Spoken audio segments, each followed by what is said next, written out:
কিছুদিন আগে আমি একটি ভিডিওতে বলেছিলাম, রাশিয়া ইউক্রেনের উপর এমনই এক মিসাইল দিয়ে হামলা চালাতে যাচ্ছে যেই মিসাইলকে আটকানোর ক্ষমতা ইউক্রেনের কাছে নেই। ওয়ার অ্যানালাইসিসরা ধারণা করতেছেন এই মিসাইলকে আটকানোর ক্ষমতা হয়তো আমেরিকার কাছেও নেই। অবশেষে রাশিয়া এই মিসাইল দিয়ে হামলা চালিয়েছে ইউক্রেনের উপর।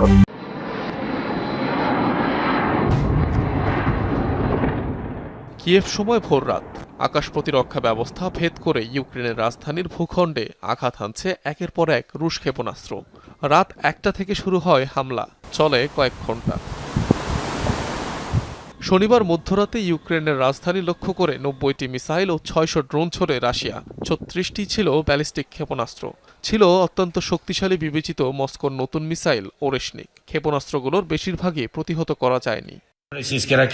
পুরো একটি মার্কেট জ্বলে গিয়েছে। 3টি মিসাইল আঘাত এনেছে পানি সরবরাহ ব্যবস্থায়। কয়েকটি আবাসিক ভবনও ক্ষতিগ্রস্ত। এবং পুতিন কিয়েভে ওরেশনিক ক্ষেপণাস্ত্র দিয়ে হামলা চালিয়েছে।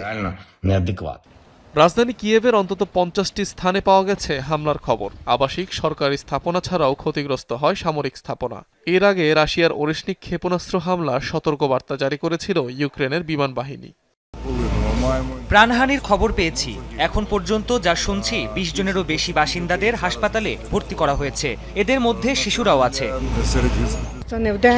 ভয়াবহ রাত পার করলাম। এই যুদ্ধে আগে কখনো এমন রাত কাটায়নি। সৌভাগ্যবশত আঘাত পাইনি। রুশ বহরে নতুন যুক্ত হওয়া ওরেশনিক একটি মাঝারি পাল্লার হাইপারসনিক মিসাইল, যা শব্দের চেয়ে 10 গুণ বেশি গতিতে ছুটতে পারে। প্রচলিত আকাশ প্রতিরক্ষার ক্ষেত্রে এই ধরনের মিসাইল আটকানো প্রায় অসম্ভব। ওরেশনিক 6টি ওয়ারহেড সহ পারমাণবিক অস্ত্র বহনেও সক্ষম। বিনা মাথায় অতিক্রম করতে পারে 3000 কিলোমিটার পর্যন্ত। বিশ্বের আর কোনো দেশের কাছে এমন ক্ষেপণাস্ত্র নেই বলে দাবি করেছিল মস্কো। গেল নভেম্বরে ইউক্রেনে প্রথমবারের মতো ব্যবহার করা হয় মিসাইলটি। অনিক রহমান, যমুনা নিউজ।